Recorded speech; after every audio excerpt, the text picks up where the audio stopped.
Vamos a conocer cómo se utiliza uno de los plugins que incorpora Portaledu para facilitarnos el diseño de la web de nuestro centro. En este caso se trata del plugin de información del centro, el cual tenemos accesible directamente en la página inicial de nuestro escritorio. Como veis, aparece aquí. Y podemos acceder a la ventana de configuración a través de este enlace o a través de la opción de menú, herramientas, datos del centro. Los datos que nos aparecen aquí son, por ejemplo, el nombre que le queremos dar a nuestro centro en la web, el código del centro, este campo no es editable, no lo podemos modificar, y la URL amigable. Este campo es muy interesante. Con esto lo que podemos hacer es que, además de que la dirección de nuestro centro es por defecto portal.edu.gba.es /código del centro, además, como digo, podemos hacer que la dirección finalice en el término que hayamos incluido aquí.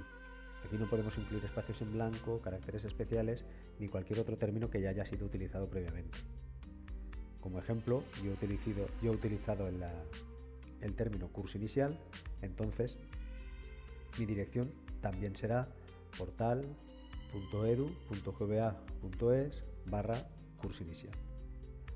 Además de esto, también tenemos la dirección del centro, el código postal, localidad, teléfono, correos electrónicos, etc.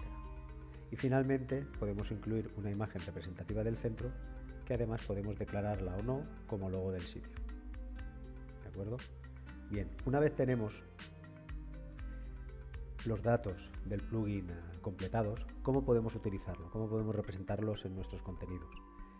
Pues podemos utilizarlo tanto en páginas como en entradas. Y básicamente tenemos dos maneras de hacerlo. Una, la opción, digamos, por defecto de WordPress, que es la utilización de shortcodes, ¿vale? Los shortcodes son utilizar trocitos de texto que nos van a identificar determinados plugins. En este caso, si yo incluyo entre corchetes la palabra reservada centre /info, lo que va a pasar es que toda la información del plugin me va a aparecer en la pantalla. Como veis, esto es lo que me aparece automáticamente, ¿de acuerdo? Esta, digamos, que es la manera por defecto de trabajar de WordPress, pero como veis es muy poco visual. ¿Qué otra opción tenemos? Bastante más intuitiva: acudir al editor visual. Con el editor visual lo que tendremos a nuestra disposición es un módulo específico para cargar la información del centro. ¿Dónde está? Pues si en vez de buscar en los módulos estándar nos vamos a la sección de Portaledu Widgets, como veis, aparece aquí abajo. Y como cualquier otro módulo, podemos pincharlo y arrastrarlo en el contenido que queramos. Como podéis ver, el resultado es exactamente el mismo que si hubiéramos utilizado el shortcode que os hemos mostrado antes. Hasta aquí la explicación de cómo utilizar este sencillo plugin.